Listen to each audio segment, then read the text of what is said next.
You were carrying a lot. That simple statement from the nurse practitioner spoke to what I was feeling, even if I didn't recognize it. Too often, we can find ourselves carrying things we were never meant to carry.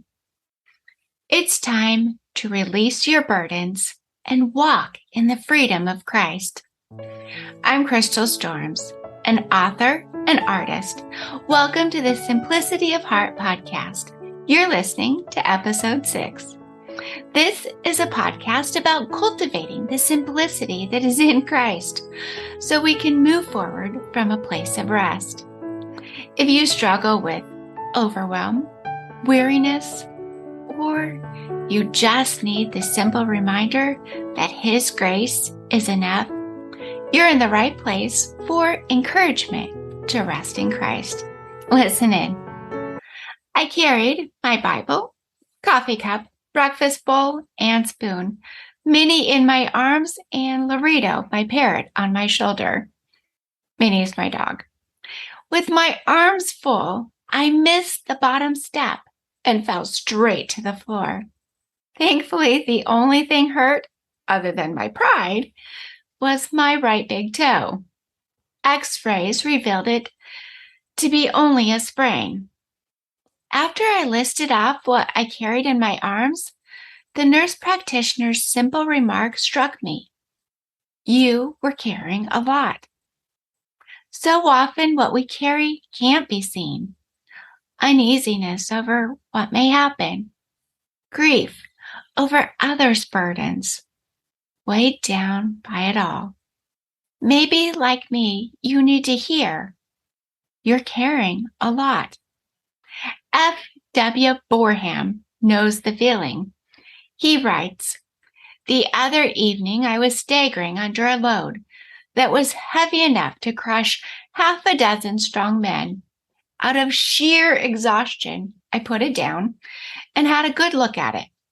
I found that it was all borrowed. Part of it belonged to the following day. Part of it belonged to the following week. And here was I borrowing it that it might crush me now.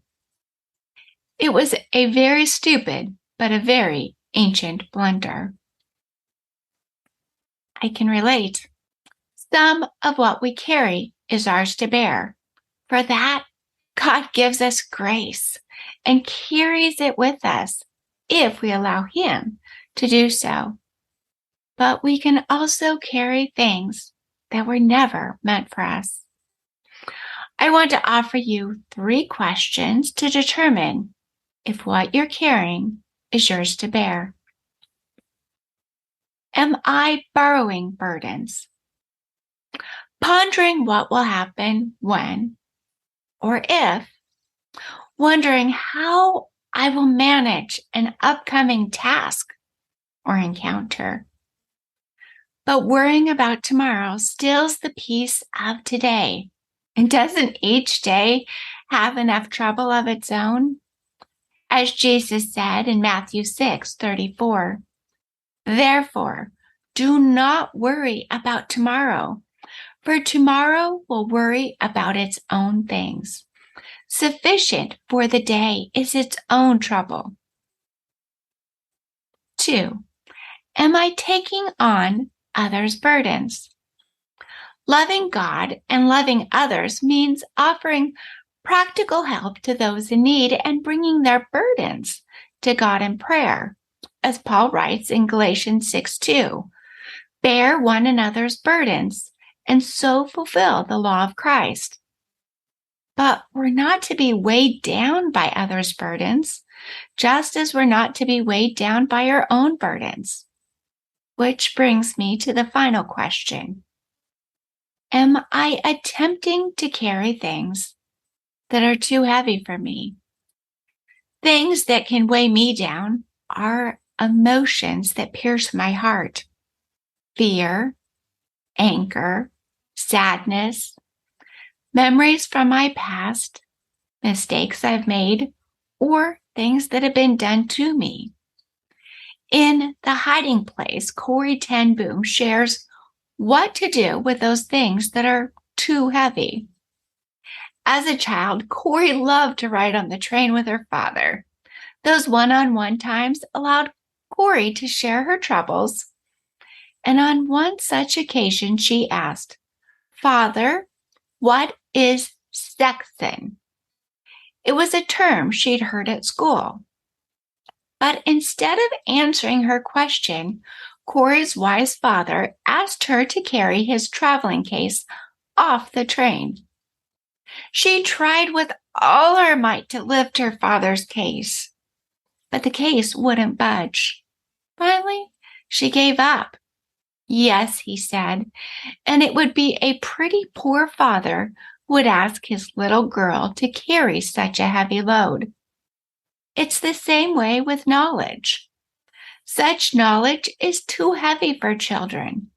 When you are older and stronger, you can carry it. For now, you must trust me to carry it for you.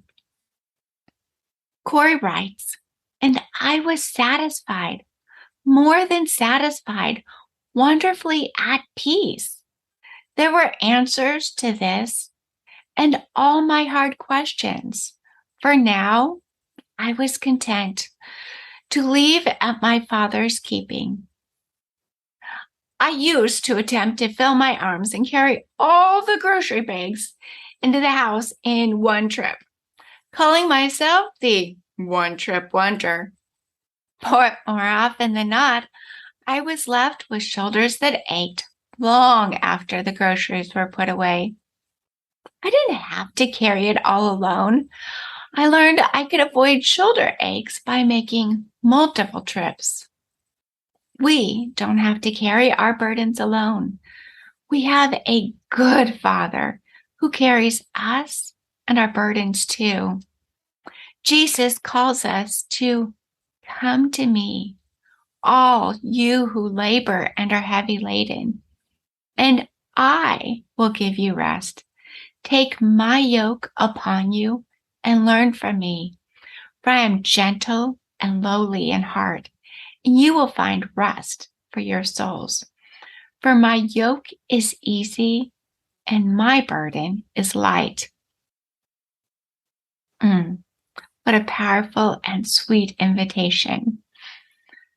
Each week, I want to offer you a question to journal about or simply contemplate. In what area or areas are you carrying burdens that are too heavy for you? What is one step you can take to release your burdens to Christ so you can experience the rest He promises? Thanks for listening to episode 6 of the Simplicity of Heart podcast. I hope this simple encouragement of releasing your burdens can help you cultivate a rhythm of rest. Because while it's true that life is complicated, our hearts find rest when we keep first things first and release the rest. As always, you can find me online at crystalstorms.me, where you can also find a blog post of this episode. Instagram is where I hang out the most. Find me at crystal_storms. I would love to see you there. I created a free resource to help you experience heart rest. Go to crystalstorms.me to sign up to receive Rest in Christ, 31 personalized scriptures to anchor your heart to truth. You can also find the link in the show notes. As we close, I want to leave you with another quote from Corrie ten Boom. Any concern too small to be turned into a prayer is too small to be turned into a burden. Thank you for listening, sweet friend. Until next time, rest in Christ.